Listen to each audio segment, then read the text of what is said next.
اعوذ باللہ من الشیطان الرجیم بسم اللہ الرحمن الرحیم وآتوا النساء اور دو تم عورتوں کو صدقاتہن ان کا مہر نحلہ خوشی کے ساتھ، دل کی خوشی سے جو مہر تم عورتوں کا مقرر کرتے ہو وہ ان کا حق ہے، وہ ان کو دو۔ ہاں ایک صورت میں اجازت ہے، فَإِن طِبْنَ لَكُمْ، پس اگر وہ خوش کر دیں تمہیں عن شیء منہ، اس مہر میں سے کچھ دے کر، نفساً تمہارے نفسوں کو، تو فکلوہ، پس کھاؤ تم اس کو، ہنیئا مریئا، خوش ہو کر، خوشگوار اور خوش ہضم۔ سورۃ النساء کی آیت نمبر 4 آپ کے سامنے تلاوت ہوئی ہے، آپ نے ترجمہ سنا ہے۔ اس آیت کے درس کا ایک حصہ کل گزر چکا ہے، جس کا خلاصہ یہ ہے کہ اللہ تعالیٰ نے اس آیت میں مہر کی اہمیت کو بیان فرمایا۔ تو گویا کہ ایک تو یہ نکاح کا ایک مسئلہ ہے، نکاح میں ہی ایک چیز ہے، ایک اہم معاملہ ہے مہر کا، اور دوسرا اس میں بھی عورت کے حقوق ہیں۔ اب دنیا میں جو تنظیمیں شور کرتی ہیں کہ اسلام عورت کے حقوق کا تحفظ نہیں کرتا، ان لوگوں کو قرآن مجید کی یہ ساری آیتیں پڑھنی چاہیے کہ قرآن مجید عورت کے ایک ایک حق کا تحفظ کر رہا ہے، عورت کی وراثت کا تحفظ کر رہا ہے، یتیم بچیوں کے معاملات کا تحفظ کر رہا ہے، عورت کا مہر کا تحفظ کر رہا ہے۔ تو جتنا اسلام نے تحفظ کیا اتنا کسی مذہب نے بھی کسی عورت کا تحفظ نہیں کیا۔ بعض لوگ، بعض قومیں، یورپی اقوام، غیر مسلم قومیں اسلام پر اعتراض اٹھاتی ہیں، اور خاص کر کے جس طرح میں نے 4-5 اعتراض پچھلے درسوں میں بیان کیے ہیں، تو علماء نے ان کے تفصیلی جواب دیے ہیں۔ ان میں سے ایک مسئلہ وراثت کا بھی ہے کہ دیکھو اسلام عورت کو آدھی وراثت دیتا ہے۔ ہم ان کو جواب دیتے ہیں کہ پوری دنیا کے مذاہب میں کسی مذہب میں بھی عورت کی وراثت ہے ہی نہیں۔ یہ تو اسلام کا احسان ہے کہ اسلام پھر بھی عورت کو آدھی وراثت دے رہا۔ اور جس وقت دنیا میں اسلام آیا، قرآن نازل ہوا، حضور تشریف لائے، اس وقت دنیا میں تم عورت کی حالت دیکھو، عورت کی حالت کیا تھی۔ نہ کوئی ماں کا مقام تھا کہ جب خاوند فوت ہو جاتا تو ماں سے نکاح کر لیتے تھے، اور اسی طرح عورت کو زندہ درگور کر دیتے تھے، اور عورت تو وراثت کا نام ہی نہیں لے سکتی، اس کے لیے تو حق ہی نہیں تھا۔ تو یہ سارے ظلم جو ہے وہ عورتوں پر تھے، اور اسلام نے آ کر ایک ایک حق کا تحفظ کیا۔ تو بہرحال اس میں سے ایک عورت کا مہر بھی ہے۔ تو مہر کی اہمیت کیا ہے کہ اللہ تعالیٰ فرما رہے ہیں وَآتُوا النِّسَاءَ صَدُقَاتِهِنَّ نِحْلَةً، اے ایمان والو، اے لوگو، تم عورتوں کو ان کا مہر دل کی خوشی سے ادا کرو۔ جس طرح ہم کسی سے قرضہ لیتے ہیں، کوئی ہم پر احسان کرتا ہے، جب ہم وہ واپس کرتے ہیں تو ہم دل کی خوشی سے واپس کرتے ہیں کہ یار اس نے ہم پر احسان کیا ہے، بار بار شکریہ بھی ادا کرتے ہیں، اور بار بار اس کے سامنے جھکتے ہیں، اور اس کو اپنا محسن بھی مانتے ہیں۔ تو عورت کا جو مہر ہے یہ اس کا حق ہے۔ جب نکاح سے پہلے، نکاح ہوتے ہوئے، عورت کے گھر میں آنے سے پہلے جب مہر طے ہو گیا کہ اتنا مہر میں آپ کو دوں گا، تو اس کے بعد عورت کو وہ ادا کرو، اور ادا بھی خوشی سے کرو۔ اللہ تعالیٰ نے یہاں یہ الفاظ لائے، نحلہ، تمہارے دل کے اندر بے چینی نہیں ہونی چاہیے، یہ نہیں ادا بھی کر دو لیکن ساتھ ساتھ دل بھی پریشان ہے۔ تو اللہ تعالیٰ نے یہاں تک تحفظ فرمایا کہ اس کو خوشی کے ساتھ، دل کی خوشی سے، یہ میرا حکم ہے، اللہ حکم دے رہے ہیں، دو عورتوں کو ان کا مہر نحلہ، دل کی گہرائیوں سے، دل کی خوشی سے۔ اور اس کے علاوہ مہر کا نصاب کیا ہے کہ کم از کم مہر کتنا ہونا چاہیے، یہ بھی کل تفصیلاً بیان ہو گیا کہ کم از کم 10 درہم مہر ہونا چاہیے، 10 درہم سے کم مہر نہیں۔ اور درہم کی مقدار بھی بیان ہوئی تھی کہ ایک درہم، چونکہ درہم اور دینار حضور علیہ السلام کے زمانے میں چلتے تھے، تو یہ کرنسی جو ہے، یہ نوٹ جو ہیں، یہ تو بہت بعد کی پیداوار۔ تو درہم چاندی کا ہوتا تھا، اور دینار جو ہے یہ سونے کا بنایا جاتا ہے۔ تو درہم کتنی چاندی کی بنتی تھی، کتنی چاندی اس میں ڈالی جاتی تھی، تو 3 ماشے 1 رتی، یہ چاندی درہم میں ڈالی جاتی تھی، اس کا درہم بنایا جاتا ہے۔ تو اس لحاظ سے 10 درہم جو ہیں یہ 31.5 ماشے بنتے ہیں، اور 12 ماشوں کا ایک تولہ ہوتا ہے۔ تو لہذا مہر کی کم از کم مقدار 2 تولے 7.5 ماشے چاندی ہونی چاہیے۔ اور پھر چاندی کا بازار کا جو ریٹ ہے آج کل وہ تقریباً 1800، 1900، 2000 روپے فی تولہ ہے۔ تو 2 تولے اور 7.5 ماشے یہ تقریباً جو ہے 5,500، 5.5 پونے 6,000 روپیہ کر لیں۔ تو 6,000 اس زمانے میں 6,000 روپے سے کم مہر نہ رکھا جائے، اس سے اوپر رکھا جائے۔ اور اسی طرح صدقاتہن نحلہ، صدقہ اللہ مہر بھی کہہ سکتے تھے، صدقہ یہ 3 لفظ میں نے بیان کیے تھے کہ صدقہ اس کا معنی مہر ہے، اور صدقہ اس کا معنی صدقہ خیرات ہے، اور صدقہ ڈال کے سکون کے ساتھ اس کا معنی سختی ہے۔ اور اسی طرح نحلہ کا بھی معنی بیان ہوا تھا کہ دل کی خوشی کے ساتھ، اور اس پر حدیث میں بہت سے جو واقعات آئے ہیں وہ بھی کل کے درس میں بیان ہوئے۔ آج کے درس میں کہ اللہ تعالیٰ نے ارشاد فرمایا کہ مہر کی ادائیگی، وَآتُوا النِّسَاءَ صَدُقَاتِهِنَّ نِحْلَةً، دے ڈالو عورتوں کو ان کے مہر خوشی خاطر سے، یعنی جو مہر مقرر ہو گیا ہے خوش دلی سے اسے ادا کرو، اسے بوجھ نہ سمجھو۔ بعض چیزوں کو ہمارے معاشرے میں ہم مسلمان بھی بوجھ سمجھتے ہیں، والدین کو، ابھی والدین کو بھی ہم بوجھ سمجھنا شروع ہو جاتے ہیں۔ بھائی آپس میں لڑ رہے ہیں، بھائی نہیں والد صاحب تمہارے پاس رہیں گے، والدہ تمہارے پاس رہیں گی، ایک دوسرے سے، یعنی پہلے ہوتا تھا محبتیں ہوتی تھیں اور ان کو احسان سمجھا، غربت کے باوجود والدین کو اپنی طرف کھینچتے تھے۔ اور اسی طرح مہر کو مہر رکھ لیتے ہیں، بڑا مہر رکھ لیں گے، مکان بھی نام لکھا کر دیں گے، اور 3-3 لاکھ، 4-4، 5-5 لاکھ کا زیور بھی رکھ لیں گے، لیکن بعد میں دینے کا نام ہی نہیں لیں گے۔ مہر ہوتا ہی عورت کا ہے، یہ عورت کا حق ہے، تو اس کو پھر بوجھ سمجھتے ہیں۔ اور اسی طرح زکوٰۃ کو اور قربانی کے متعلق بھی حضور نے خود فرمایا، حدیث میں آتا ہے، حضور علیہ السلام نے فرمایا ان کو تاوان نہ سمجھو، یہ عبادت الہی ہیں اور قرب الہی کا ذریعہ ہے۔ اللہ تعالیٰ ان کی وجہ سے، زکوٰۃ کی وجہ سے، قربانی کی وجہ سے اللہ اپنا قرب نصیب کرتے ہیں۔ لہذا حدیث میں ارشاد ہے، الفاظ ہیں حضور کے، حضور نے فرمایا طیبوا بہا نفسا، یہ تمہارے ذمہ لازم ہے اور اسے خوشی سے ادا کرو، زکوٰۃ بھی خوشی سے دو۔ بعض لوگ تو زکوٰۃ کو ٹیکس کہتے ہیں، جس طرح گورنمنٹ ٹیکس لگاتی ہے اسلام نے بھی، حالانکہ یہ اللہ کا حکم ہے۔ جس طرح نماز فرض ہے زکوٰۃ فرض ہے، جس طرح روزہ فرض ہے زکوٰۃ فرض ہے، جس طرح حج فرض ہے اسی طرح زکوٰۃ بھی فرض ہے۔ تو اس کو اللہ کی طرف سے فرض سمجھا جائے، اللہ کا حکم سمجھا جائے، بھائی میرے رب نے مجھے حکم دیا ہے، میں خوشی سے ادا کروں تاکہ میرا اللہ مجھ سے راضی ہو جائے، ایک قدم بڑھ کے ادا کروں، زیادہ دوں گا،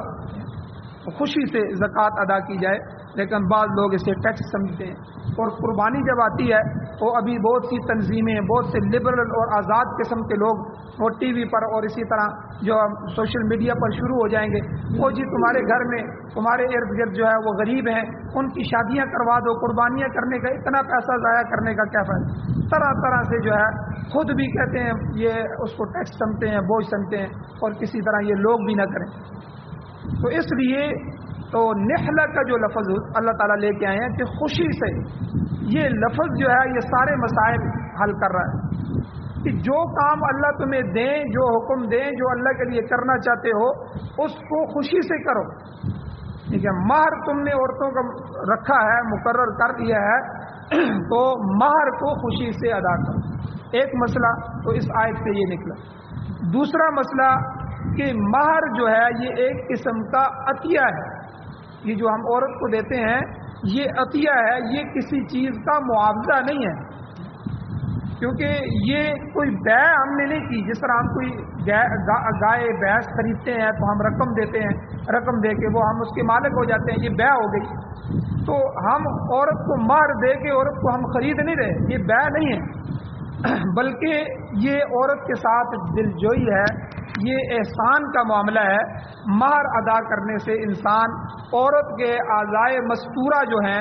عورت کا فرج، شرمگاہ وغیرہ، اس کا مالک نہیں ہو جاتا۔ البتہ عقد نکاح جو ہے، نکاح کا معاملہ جو ہے، اس کی وجہ سے اسے عورت سے فائدہ اٹھانے اور تمتع کرنے جو ہے اس کی اجازت ہو جاتی ہے کہ وہ اعضائے مستورہ جو ہیں ان سے یہ مرد جس کا نکاح ہوا ہے، اس نے مہر ادا کیا ہے، یہ فائدہ اٹھا سکتا ہے۔ بہرحال اللہ تعالیٰ نے عورتوں کے حق میں یہ مہر مقرر کیا ہے، اسے خوش دلی سے ادا کرنا چاہیے، یہ معاشرت کے اعتبار سے بھی ضروری ہے۔ تو یہ دوسرا مسئلہ ہے کہ مہر جو ہے یہ تجارت نہیں ہے، بلکہ یہ عطیہ اور ہدیہ ہے جو عورت کو دیا جاتا ہے۔ اور تیسرا مسئلہ کہ مہر کی ادائیگی، اس میں دو صورتیں ہیں، مہر عورت کو دینے میں دو صورتیں ہیں، ایک کو مہر معجل کہتے ہیں، ایک کو مہر مؤجل کہتے ہیں۔ معجل اجل عجلت سے کہ فوراً ادا کیا جائے، مؤجل اجل سے کہ اس کی مدت مقرر کر لی جائے، ایک مدت میں ادا کر دیا جائے، یعنی گویا کہ نقد اور ادھار والا معاملہ۔ نقد یعنی فوراً نکاح کی مجلس میں سونا بنایا جی بنایا ہے، 2 تولے ہے، 3 تولے ہے، 3 تولے ہے، مار ہے، دے دیا ہے، یعنی یہ مہر معجل ہے کہ فوراً جب نکاح کر رہے ہیں تو وہ لوگ کے حوالے کر دیا جائے، اسی کا ہوگا۔ اور مہر مؤجل جو ہے کہ بھائی 2 تولے سونا ہے، یہ بھی مہر ہے، اور جو ہے 2 لاکھ کی رقم ہے، یہ بھی مہر ہے۔ بھائی ادا کر دی ہے، نہیں جی سونا ادا کر دی ہے، رقم ابھی ادا نہیں کی، اچھا جی جو آپ نے سونا دے دیا ہے وہ مہر معجل ہو گیا ہے، اور جو ابھی نہیں دیا وہ آپ کے اوپر باقی ہے، وہ مہر مؤجل ہے، وہ ایک مدت کے بعد آپ نے عورت کو دینا ہے، وہ عورت کا حق ہے۔ تو مہر کی ادائیگی کی اعتبار سے یہ دو صورتیں ہیں، مہر معجل اور مہر مؤجل۔ تو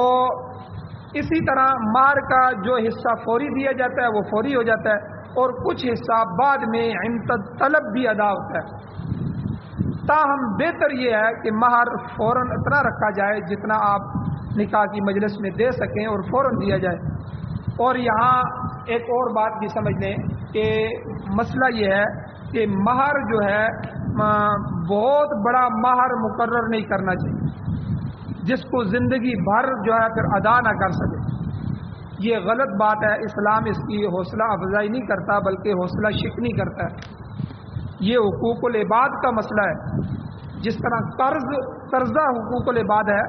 اللہ تعالیٰ نے فرمایا قرض جو ہے یہ شہید کو بھی معاف نہیں ہے، ہر گناہ شہید کا معاف ہو جاتا ہے کیونکہ وہ حقوق العباد ہے، بندوں کا حق ہے۔ تو مہر جو ہے یہ عورت کا حق ہے،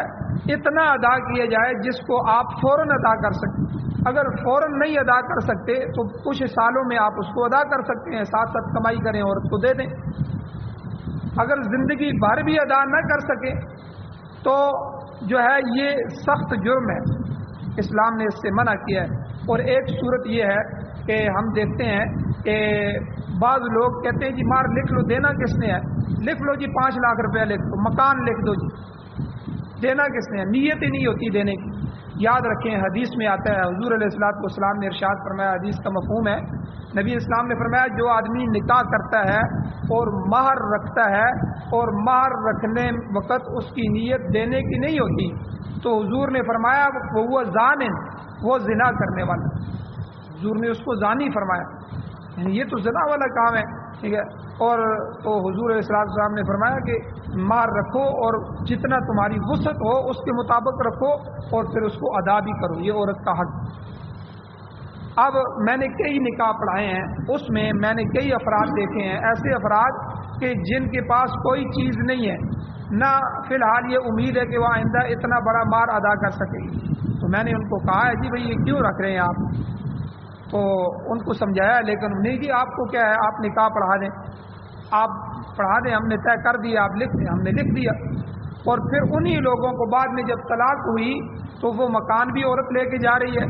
اور بھائی اس کا حق ہے، جب تم نے مکان لکھ دیا تو عورت کا حق بن گیا۔ پھر جو ہے وہ جو رقم ادا نہیں کی وہ جا کے عدالت میں کیس کر رہی ہے، میرا 5 لاکھ روپیہ مہر ہے، مجھے اس سے دلوایا جائے۔ اب وہ 5 لاکھ روپیہ ڈگری ہو گیا، اب وہ رو رہے ہیں، سر پہ ہاتھ رکھتے بھائی اتنا مہر رکھتے 5,000 10,000 50,000 لاکھ 2 لاکھ جتنا تم ادا کر سکتے ہو، تولہ 1.5 تولہ 2 تولے سونا بناؤ، اسی کو مہر رکھو، وہ ادا کر دو۔ تو اس لیے یہ بہت بری بات ہے کہ آدمی اتنا مہر مقرر کر دے کہ جو زندگی بھر پھر اس کو ادا نہ کر سکے، یہ قیامت والے دن اللہ اس سے مواخذہ کریں گے،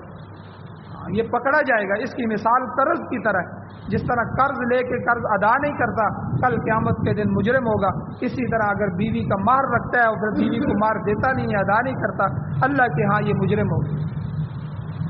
تو اس لیے مہر کے تقرر میں مبالغہ آرائی سے منع کیا گیا۔ حضرت عمر رضی اللہ تعالیٰ عنہ کا قول ہے، حضرت عمر فرماتے تھے لا تغالوا فی الصدقات فی الصدقات، اے لوگوں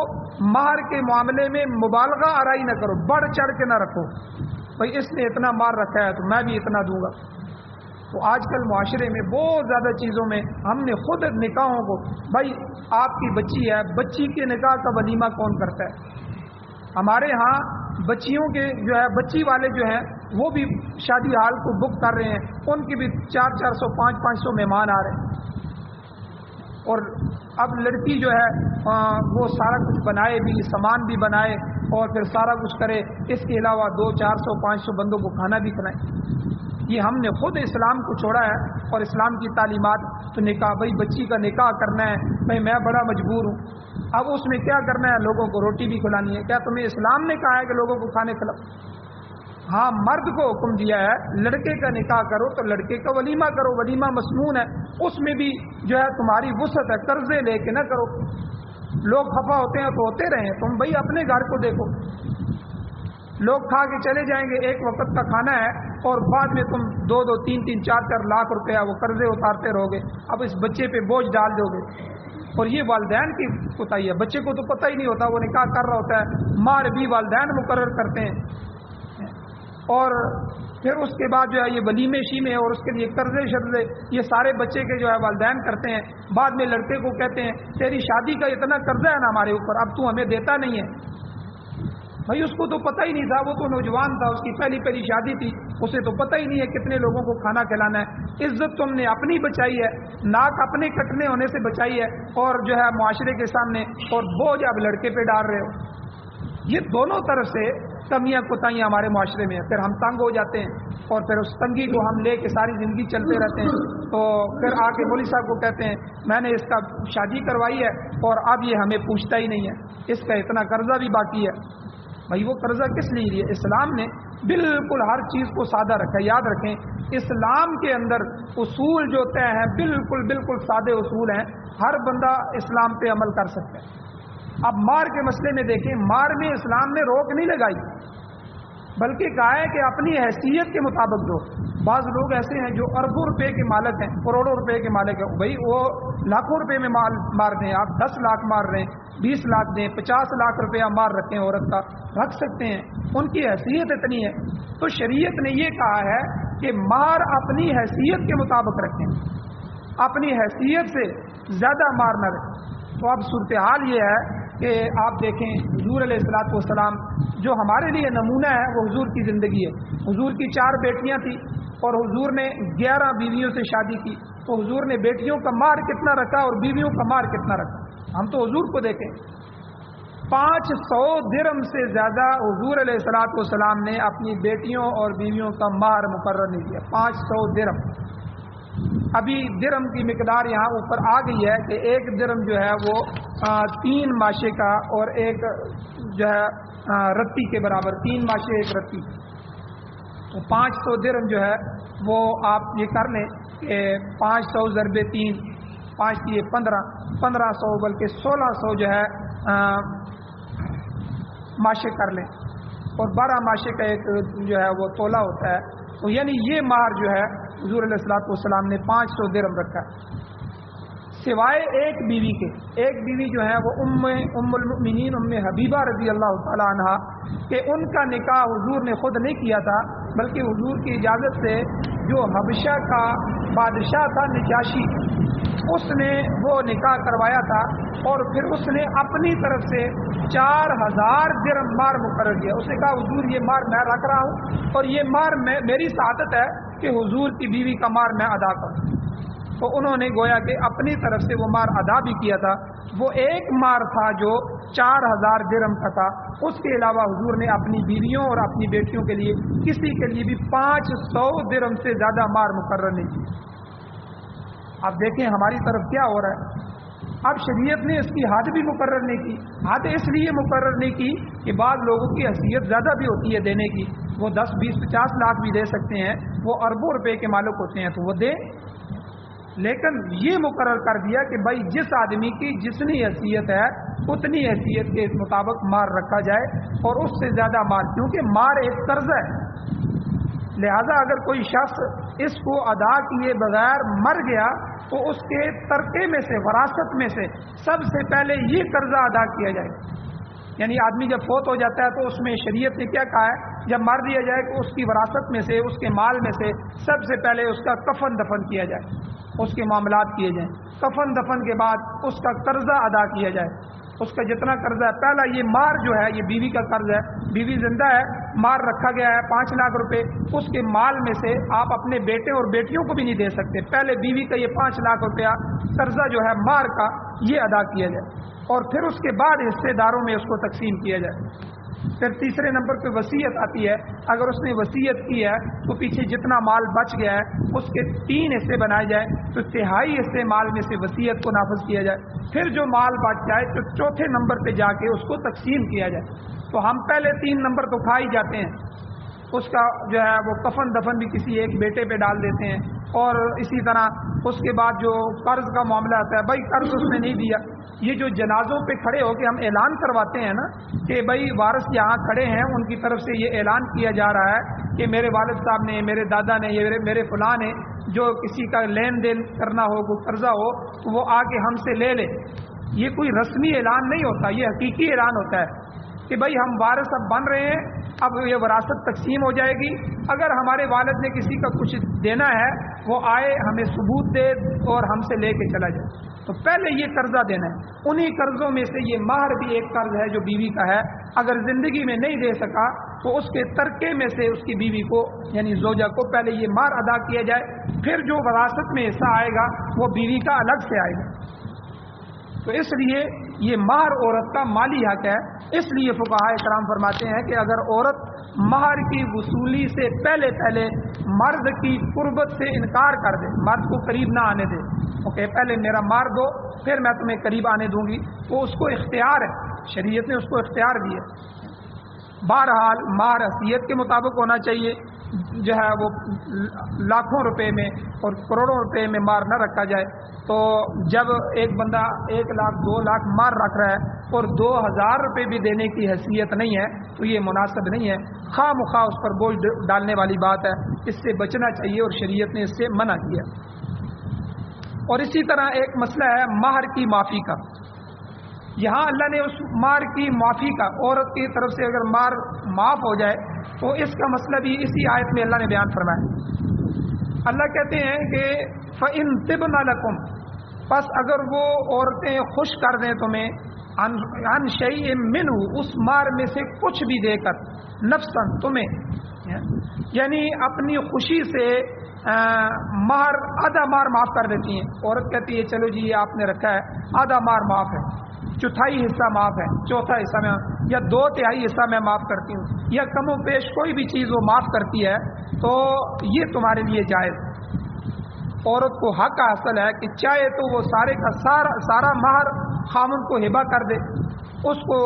معاف کر دے, ہبہ کر دے, دے دے. اس کو شریعت میں ابراء کہتے ہیں. ابراء کا مطلب یہ ہے کہ عورت نے اپنے حق کو خامن کے حق میں چھوڑ دیا, معاف کر دیا. تو لیکن اس میں یہ ضروری ہے کہ عورت کو مجبور نہ کیا جائے. تو اگر عورت کو مجبور کریں گے تو آپ دنیاوی قانون سے تو بچ سکتے ہیں مگر اللہ کے قانون سے نہیں بچیں گے. اللہ کے ہاں مواخذہ ہوگا, وہاں معافی نہیں ہے. اس لیے عورت پر دباؤ نہ ڈالا جائے, اسے الجھایا نہ جائے, اور از خود وہ سارا مار معاف کرے یا کوئی حصہ معاف کرے. تو اس صورت میں اللہ نے فرمایا فَكُلُوهُ, تمہارے لیے جائز ہے, کھاؤ اس میں سے, ٹھیک ہے, لیکن عورت کو دباؤ نہ ڈالا جائے. ہمارے ہاں بعض دفعہ کرتے ہیں جی پہلی رات جاؤ تو عورت سے پہلے مہر معاف کرواؤ, اب وہ پہلی رات ہوتی ہے اور خاوند کے پاس جو ہے وہ عورت جاتی ہے، عورت کمزور طبقے میں سے ہے، اب خاوند اس کو کہتا ہے جی مہر معاف کرو، اب اگر عورت معاف نہیں کرتی، جی میں نہیں معاف کرتی، تو پہلے رات یہ لڑائی شروع کر دے گا، بھائی اس کا حق ہے تم معاف کیوں کروا رہے ہو اور پھر دباؤ کیوں ڈال رہے ہو۔ بعض دفعہ گھر والے بیٹھے ہوتے ہیں تو ان کے بیٹھے ہونے کی ان کی موجودگی میں عورت سے کہا جاتا ہے کہ بھائی یہ مہر معاف کر دو، اب وہ گھر والوں کا خیال رکھ کے، ٹھیک ہے، اسی طرح وراثت کے مسئلے میں بھی بھائی آ جاتے ہیں بہنوں کے پاس، ٹھیک ہے، یہ وراثت تمہاری بنتی ہے کیا کرو گی،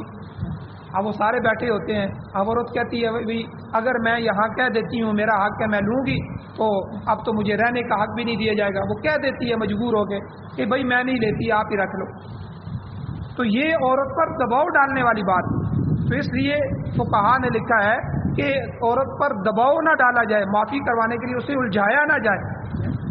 تو ہاں اگر اپنی مرضی سے دے دے تو فکلوہ، تم کھاؤ اس کو، یہاں کھانے سے مراد محض کھانا نہیں ہے بلکہ استعمال کرنا ہے، کیونکہ عورت نے جو چیز معاف کی ہے وہ ضروری نہیں ہے کھانے والی چیز ہے، مثلا زیور ہے، مکان ہے، زمین ہے، کوئی کارخانہ آپ نے دیا تھا وہ اس نے دے دیا تو وہ استعمال میں آئے گا، تو عقل کا لفظ جو ہے فکلوہ، عقل کا لفظ ان معنوں میں بیشتر مقامات پر استعمال ہوا ہے، جیسے اللہ تعالیٰ فرماتے ہیں لا تأکلوا الربا،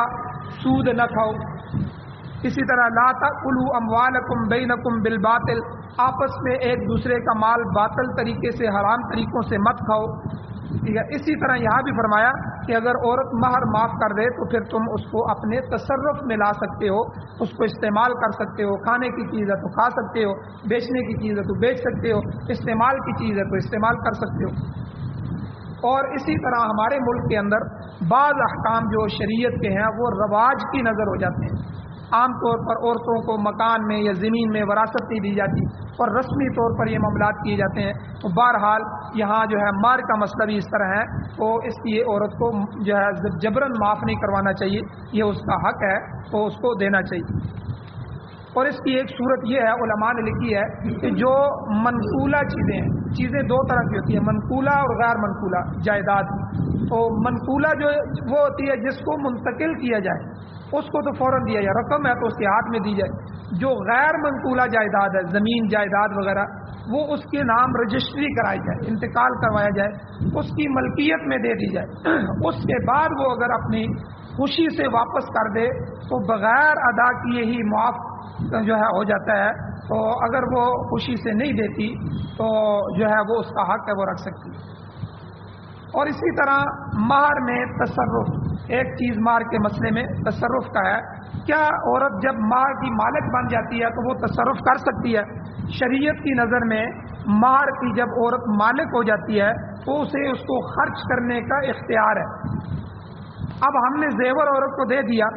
عورت 2 تولے 3 تولے 4 تولے ہم نے مہر لکھا دیا، اب وہ سسر اور ساس جو ہیں اس پہ جو ہے وہ سانپ بن کے بیٹھے رہتے ہیں، بہو کو کہتے ہیں زیور نہیں بیچنا، زیور نہیں بیچنا، اور بھائی اس کا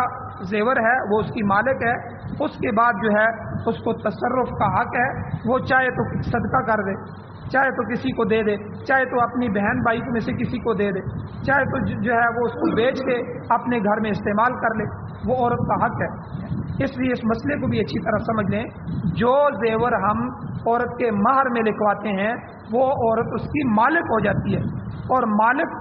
کو اللہ نے تصرف کا اختیار دیا ہے، مالک چاہے تو اپنی جائیداد کو بیچ دے، چاہے کسی کو ہدیہ کر دے، چاہے کسی کو دے دے، چاہے اس کو بیچ کے اس کے پیسے جو ہے وہ صدقہ کر دے، چاہے اسی چیز کو صدقہ کر دے، تو اس لیے یہ عورت اس میں تصرف کا حق ہے۔ اور آخر میں اللہ نے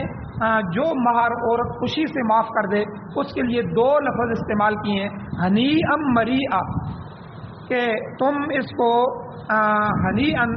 یعنی جو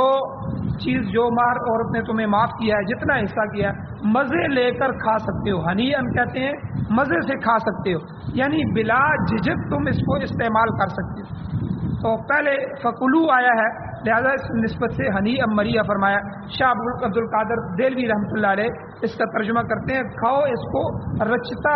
پچتا، رچتا پچتا، یعنی مراد یہ ہے اس کھانے کو تم ایسا کھاؤ، اور مرو کہتے ہیں وہ کھانا جو کھایا جائے اور کھانے کے بعد وہ ہضم بھی ہو جائے اور ہضم ہو کر آپ کے بدن کا جز بن جائے، یعنی خوراک بن جائے، تو اس لیے یہاں اللہ تعالیٰ نے فرمایا کہ تم ہنی ام مریعہ اس مہر کو جو عورت معاف کر دے خوب مزے سے کھا سکتے ہو، یعنی تمہارے لیے بالکل حلال ہے، جائز ہے، تم اس کو کھا سکتے ہو، استعمال کر سکتے ہو۔ اللہ تعالیٰ سے دعا ہے اللہ ہمیں عمل کی توفیق عطا فرمائے، آمین۔ الحمدللہ رب العالمین والعاقبۃ للمتقین والصلاۃ والسلام علی رسولہ النبی الامی الکریم۔ یا اللہ ہماری کمیوں کوتاہیوں کو معاف فرمائیے، درگزر فرمائیے، صغیرہ کبیرہ گناہوں کو معاف فرمائیے۔ یا اللہ یہ قرآن و سنت جو اس میں مسائل بیان ہوتے ہیں، یا اللہ ان کو ہمیں اپنی زندگی میں لانے کی توفیق عطا فرمائے، یا اللہ ان پر عمل کی توفیق عطا فرمائے، پورے معاشرے میں قرآن و سنت کی بالادستی نصیب فرمائیے، قرآن و سنت کو بطور آئین، بطور دستور، بطور ضابطۂ حیات ہمارے مقدر فرمائیے۔ یا اللہ جو حضرات پریشان حال ہیں ان کی پریشانیوں کو دور فرمائیے، جو بیمار ہیں ان کو شفا عطا فرمائیے، جو ایمان کے ساتھ اس دنیا سے جا چکے ہیں یا اللہ ان سب کی بخشش فرمائیے۔ صلی اللہ تعالی علی خیر خلقہ محمد وآلہ وصحبہ اجمعین برحمتک یا ارحم الراحمین۔